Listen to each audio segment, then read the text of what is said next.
Mummy ॾाढो सूर तो थे, धीरे धीरे प्लीज। अल्लाह ठीक सां सूर तो थे। अरे दवा लगाइण त ॾे ठीक सां। तव्हांखे छा ख़बर केतिरो सूर तो थे पियो। अरे आराम सां लॻायो। अरे बस थी वियो कुछ न थी वियो। मम्मी आई अल्लाह। एड़ो छा कयोसीं कुत्ते के जो चक पा अथई तोखे उहो बि। मां कोन कयोमांसि कुछ भी। मां पंहिंजे रस्ते हलां पई, हुनखे मां ॾिठोमांसि भी न। अरे पो चक छो पातई? मूंखे छा ख़बर छो चक पातई। मां त गाॾीअ ते अचां पई वापसि भाॼियूं वठी करे, मां ॾिठोमांसि भी कोन।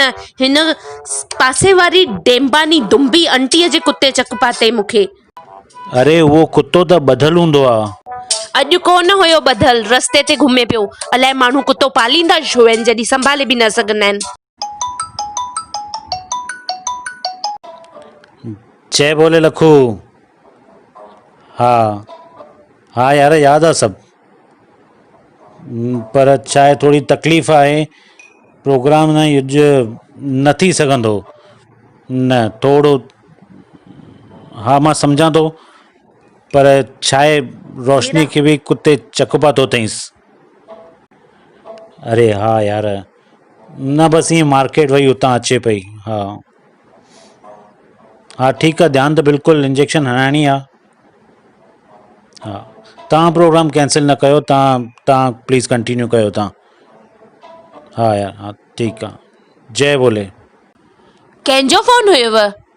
मुंहिंजो दोस्त लखू, जंहिंजे घर अॼु असां डिनर ते हलणा हुआसीं। कूड़ न पिया ॻाल्हाए सघो कि मथे में सूर अथसि, थोड़ो बुखार अथसि, इहो ॿुधाइण ज़रूरी हुयो कि कुत्ते चक पातो अथईंसि? अरे छा थियो पियो ॿुधायोमांसि त।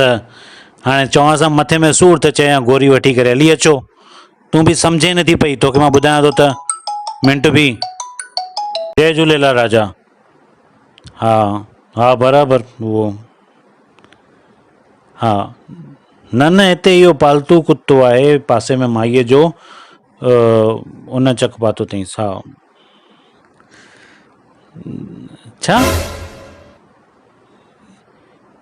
हाँ मरियो कि न जिंदो इहो कीअं ख़बर पवंदी? असां हुनजे पुठियां थोड़ी वियासीं। अच्छा ईअं थींदो आहे? ठीकु आहे, मां वञा थो हाणे थोड़ी देरि में वञी करे मां चेक कयां थो पियो। थैंक यू यार, थैंक यू ॿुधाइण लाइ, थैंक यू। वरी केरु हो? अख़बार में छपजी वई आहे इहा ॻाल्हि कि मूंखे कुत्ते चक पातो आहे? अरे न, वो लखू व्हाट्सएप वारे ग्रुप में विधो अथई, राजा खे उतां ई ख़बर पई आहे। कुत्तो मरी वियो आहे ईअं छा पियो चए उहो? मुंहुं में छा ज़हर आया? अरे राजा ॿुधाए पियो त हुन जी ॾाॾी ॿुधाईंदी हुअसि हुनखे त जंहिंमें कुत्तो चक पाए न त पोइ हुनखे ॾिसिजो थोरा टाइम, हू मरी त नथो वञे, हू मरे थो त माना तव्हांखे वधीक केयर करण जी ज़रूरत आहे, हुनजो ज़हर वधीक फैलिजंदो अंदरि। ईअं थींदो आहे छा? तव्हांजा दोस्त बि न कुझु बि चवंदा आहिनि, ईअं कोन थींदो आहे। अरे चए थो त माना कुझु हूंदो न हुनमें, हुन जी ॾाॾी बि चवंदी हुई आहे, उहो पाण नथो चए पियो।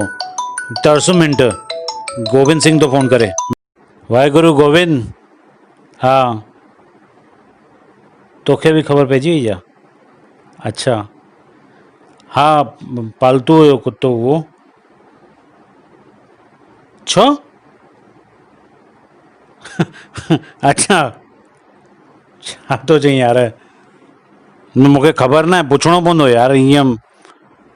हा ठीकु आहे, मां सुभाणे पुछांसि थो पियो। पक मां पक ॿुधायां थो तोखे। न विसारजंदुमि यार, न विसारजंदुमि। ठीकु आहे, ओके वाहेगुरु। कुत्ते जो चक थियो छा थियो? हाणे हिनखे बि ख़बर पइजी वई, छा पियो चए? कुझु न, हिनखे हाणे उहो कुत्तो खपे। छा?